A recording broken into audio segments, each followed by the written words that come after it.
त्यानंतर थोड्याच दिवसात राजे आजारी पडल्याची बातमी पसरली. रामसिंग राजांची विचारपूस करी औरंगजेबाला आजाराची बातमी कळली. त्याने हकीम पाठवण्याची तयारी दाखवली, पण जीवनाला विटलेले राजे कसलीच औषधं घ्यायला तयार नव्हते. नाही म्हणायला गावातील एक वैद्याचे औषध तेवढे ते स्वीकारीत. राजांच्या जवळ हिरोजी फर्जंद व मंदारी मेहतर एवढेच लोक राहिले होते. रामसिंगचे पहारेकरी राजांच्या विश्वासाचे बनले होते. राजांचा आजार बळावत होता. कष्टाने फिरणारे राजे अंथरुणाला खिळले. पोलाद खान वारंवार राजांच्या चौकशीला येई. प्रकृतीला आराम वाटावा म्हणून धार्मिक संप्रदायाप्रमाणे साधू संत, देवस्थाने, बादशहाचे वजीर यांना मिठाई पाठवण्याचे राजांच्या मनात आले. दररोज मिठाई पाठवली जात होती. डेऱ्याबाहेरच्या पहाऱ्यावर तेजसिंग, अर्जुनजी, सुखसिंग, नाथावट ही माणसे होती. तसेच डेऱ्यालगत रामसिंगाचे रामकिशन, ब्राह्मण, जीवा जोशी, श्रीकिशन उपाध्याय आणि बलराम पुरोहित हे लोक होते. रामसिंगाची ही सारी माणसे राजांनी वश करून घेतली होती. याखेरीज फुलाद खानचे अनेक अधिकारी आहेत. त्यांनाही राजांनी भरपूर द्रव्य दिले होते. फुलाद खानला मात्र याची गंध वार्ताही नव्हती. औरंगजेब शिवाजीबद्दल आता निर्धास्त बनला होता. शास्त खानाच्या बेगमने अनेक जासुदांनी उगीच शिवाजीबद्दल हव्या त्या कंड्या पिकवल्या होत्या. शिवाजी सैतान आहे, तो भिंतीतून आलेला शास्तखानाने पाहिला, 14 हात उडी तो मारू शकतो, तो अदृश्य होऊ शकतो. हे त्याला करता येतं तर पहाऱ्यात कितपत का पडलं असतं. औरंगजेब अखेरच्या डावाची वाट पाहत होता. राजा विठ्ठलदासाची हवेली पुरी होत आली होती. शिवाजीला त्या हवेलीत हलवून तिथेच त्याचा वध करून पुरण्याचे औरंगजेबाने निश्चित केले होते. ही कुणकुण रामसिंगालाही लागली होती. राजांची प्रकृती पाहायला रामसिंग आला होता. राजे कणत होते. ताप नव्हता, पण सारे अंग कळांनी भरले होते, असे राजे सांगत होते. रामसिंग बेचैन दिसत होता. तो म्हणाला, राजासाहेब, फार वाईट वेळेला हे दुखणं आलं. का? राजाने कष्टाने विचारले. मला बातमी लागली आहे, विठ्ठलदासाच्या हवेलीत नेऊन तुम्हाला मारण्याचा कट घाटत आहे. रामसिंग, औरंगजेब काही करू शकतो, माझा नाईलाज आहे. राजे, मी काही करू शकत नाही. रामसिंग रडू लागला. राजे कष्टाने उठले. त्यांनी रामसिंगला जवळ घेतले. राजे म्हणाले, रडू नका. जे व्हायचं ते होईल. रामसिंग, करता आली तर एक गोष्ट करा. काय करू राजासाहेब? विठ्ठलदासाच्या हवेलीत आम्हाला केव्हा हलवलं जाणार ते आम्हाला कळवायला हवं. ते आम्हाला कळायला हवं. ते जमेल, पण त्याचा काय उपयोग?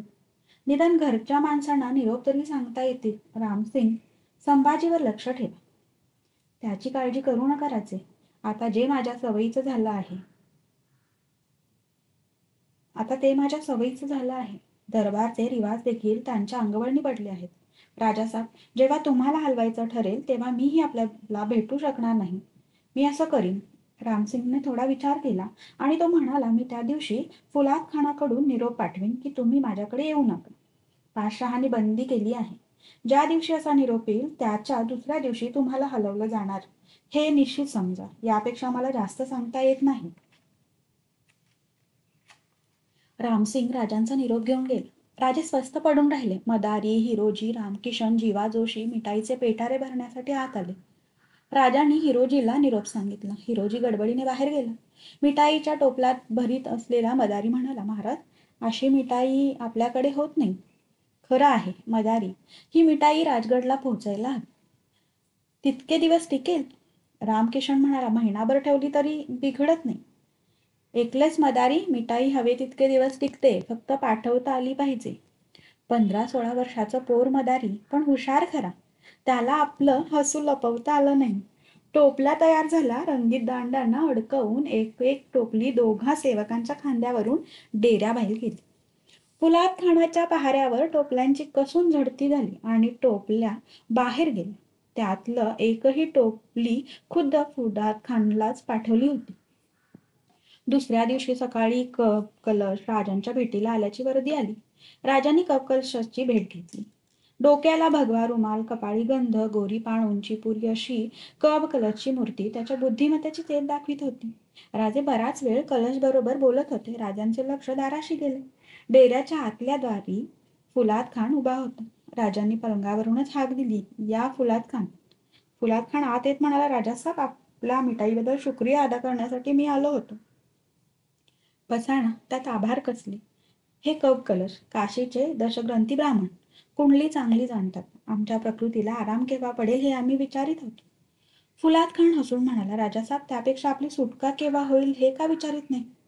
राजाने आपल्या तीक्ष्ण नजरेने फुलाद खानाला निहाळले. दुसऱ्या क्षणी हसत ते म्हणाले, फुलाद खान, त्या प्रश्नाला काय अर्थ आहे? मेहेरबान बादशहांच्या आज्ञेनं तुमच्या पोलादी पंजात आम्ही सापडलेले. आमची सुटका कठीणच. सापडलेला पक्षी कधी औरंगजेबानं सोडला नाही आणि तुमच्या पकडीतून आजवर कोणी निसटू शकलेला नाही. सिद्धी फुलाद खानचा काळा चेहरा तकाकला. डोळे चमकले. पांढरे शुभ्र मोठे दात दाखवित तो म्हणाला, राजासाहेब, ही तारीफ नाही, ही हकीकत आहे. आम्ही तारीफ केली नाही, हकीकत सांगितली. त्याच वेळी संभाजीराजे आत आले. शिवाजीराजांकडे जात ते म्हणाले, आबासाहेब, बाळराजे सकाळपासून होतात कुठे? आम्ही रामसिंग काकांच्याकडे गेलो होतो. त्यांच्याबरोबर आम्ही आलीजांच्याकडे गेलो होतो. आलीजांनी मला जवळ घेतलं. आपली कट्यार मला दिली. हे बघा. बाळराजांनी कट्यार काढली. कट्यारीचं पात चकाकलं. राजे म्हणाले, बरीच धारदार आहे बाळराजे, सांभाळून. या शाही कट्यारी मोठ्या विषारी असतात. आबासाहेब, आम्ही तुमच्यासाठीही एक कट्यार मागितली तर आलीजा म्हणाले आणि एकदम बाळराजांनी विचारले, अंजान म्हणजे काय हो आबासाहेब? का? आम्ही कट्यार मागितली तर आलीजा म्हणाले, पोरगा निहायत मासूम व अंजान आहे. सारे हसले. राजे म्हणाले, बाळराजे, बादशहाने तुमचं कौतुक केलं. आलीजांनी आम्हाला संध्याकाळी पण बोलावलंय. असं? भाग्यवान आहात. आमची ती तकदीर नाही. फुलाद खान इतके दिवस राजांच्यावर पहारा करीत होता, पण राजांची सौजन्यशील वागणूक, सर्वांशी प्रेमळ बोलणं पाहून त्याला राजांच्या कैदेचे खोडे उलगडत नव्हते. न राहून तो म्हणाला, राजासाहेब, दुर्दैवाची गोष्ट आहे की आपण कैदेत पडलात आणि मी पहारा करतो. संभाजी राजासारखी बादशहांची कृपा आपल्यावर असती तर आज आपण शाही दरबारचे सच्चे दोस्त बनलो असतो. आजही आपलं नातं तेच आहे. तुम्ही पहारा करता म्हणून तुम्हाला दोष देण्या इतके आम्ही अज्ञानी नाही. फुलाद खानाने रजा घेतली. फुलाद खान बाहेर जाताच राजांनी बाळराजांना जवळ बोलावले. ते म्हणाले, बाळराजे, यांना ओळखता ना? हो. बाळराजांनी मान डोलवली. मग यांची ओळख पक्की ठेवा. यांनी केव्हा जरी काही सांगितलं तरी ऐकायचं, समजलं? जी आबासाहेब. कबकलशने बाळराजांच्या पाठीवरून हात फिरवला. बाळराजे बाजूला जाताच कबकलश म्हणाला, राजे, फार मोठी जबाबदारी टाकता आहात. तुम्ही ती पार पाडाल याची खात्री आहे. तुम्ही आता परत येण्याची गरज नाही. हिरोजी तुम्हाला गाठी. कप कलश गेला. राजांनी परत बिछाण्यावर अंग टाकले. दिवसेंदिवस शिवाजीराजांची प्रकृती बिघडत होती. औषधांचा काही गुण येत नव्हता. 2 प्रहरी अचानक फुलाद खान आला. राजे जागेच आहेत असे कळताच तो आत गेला. फुलाद खान राजांच्या जवळ जात म्हणाला, राजासाहेब, आपकी तब्येत? ती आता एकदमच बरी व्हायची. राजे म्हणाले, उम्मी सोडून कसं चालेल? अल्ला रहमदिल आहे राजासाहेब. आपण कुंवर रामसिंगांच्या भेटीत जाणार होतात. राजांनी आश्चर्य दाखवले नाही. ते म्हणाले, या रोगाचा कंटाळा आला. तुमच्या सोबतीनं जावं म्हणत होत. अफसोस की बात है राजासाहेब, कुंवरजींचा निरोप आहे. काय म्हणतात? त्यांनी भेटायला येऊ नका म्हणून निरोप पाठवला आहे. बादशहांनी त्यांना मना केला आहे. अशा हालातीत तुम्ही जाणंही बरं वाटत नाही. श्रींची इच्छा. राजे म्हणाले, एक बोलाय चालायला जागा होती, तीही बंद झाली. आम्ही झोपतो. फुलाद खान निघून गेला. राजांनी मदारी, फर्जंद जोशी साऱ्यांना भराभर हुकूम सोडले. संभाजीला जोशांबरोबर रामसिंगाकडे पाठवून दिले. संभाजी राजांनी सांगितले, बाळराजे, तुम्ही रामसिंग काकांच्याकडे जा, तिथं खेळा. काका दरबारी गेले तरी तुम्ही जाऊ नका. मी कलश, काका, हिरोजी यापैकी जो जे सांगेल तसं वागा. जपून राहा. संभाजी जोशांबरोबर रामसिंगाकडे गेले. राजाने अर्जुन सिंगाला विचारले, टोपल्या तयार आहेत? जी. सारी माणसं विश्वासाची आहेत ना? जी. ठीक.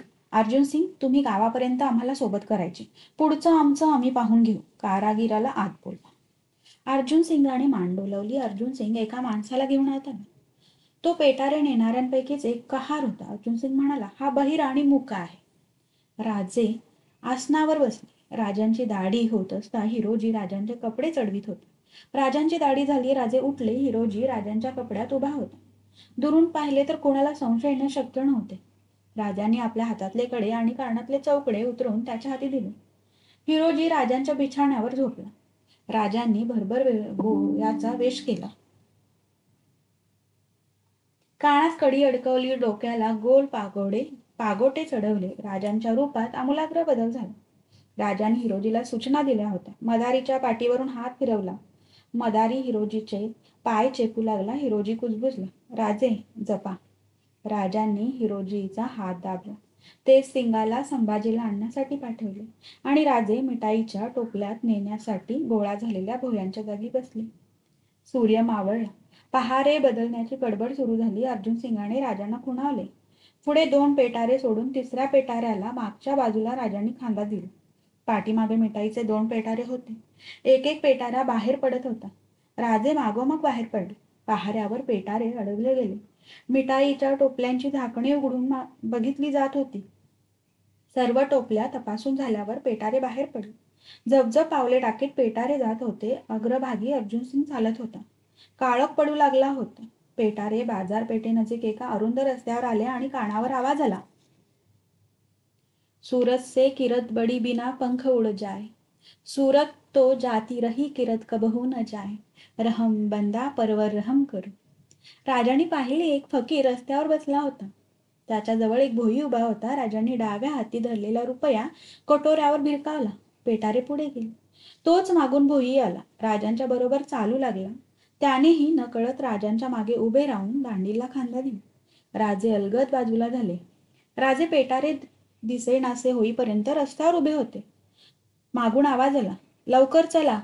फकीराच्या पाठोपाठ राजे गल्लीत शिरले. नागमोडी गल्ल्या ओलांडी एका घरात घुसले. दार लावले गेले. घर कुंभाराचे होते. कपकलशाला पाहताच राजे उद्धारले. बाळराजे सुरक्षित आहेत.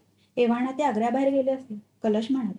आपण पळाल्याचं कळताच कसून झडत्या होतील. युवराज तसे दडायचे नाही. शोध होईल तेव्हा तुम्ही बाळराजांसह असणार असं समजून लहान मुलांबरोबर फिरणाऱ्या प्रत्येकाची झडती होईल. बाळराजांच्या बरोबर महादेव देखील आहे. ते मथुरेच्या वाटेला लागले आहे. पण कोणी ओळखलं तर? संजाब राखलेले बाळराजे आता तुम्हीही ओळखू शकणार नाही. गरीब ब्राह्मणाकडे कोण लक्ष देतो? आणि पुढचा विचार सुरू झाला. हिरोजी फर्जन पडद्याकडे तोंड करून पांघरून घेऊन झोपला होता. मदारी पाय चेपत होता. समया तेवत होत्या. अर्जुन सिंग नित्याप्रमाणे पहाऱ्यावर हजर झाला. जोशी याला फुलाद खानने पहारेकरी डेऱ्यात डोकावून गेले.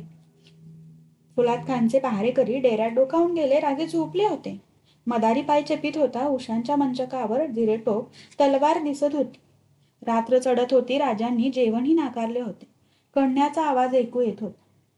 मदारी पाय चेपता चेपता कुजबुजला. हिरोजी पुरे म्हणा की आता हात दुखले. रगड, संशय येईल, हिरोजी म्हणाला. मदारी पाय परत चेपू लागला. मध्यरात्रीचे पहारे बदलले. मदारी पाय रगडता रगडता तेथे झोपी गेला होता.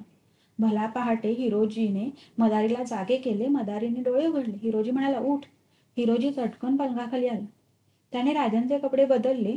आपला चोळणा मुंडासे घालून तो तयार झाला. पलंगावर लोट घालून त्यावर पांघरून घालून त्याने सारखे केले.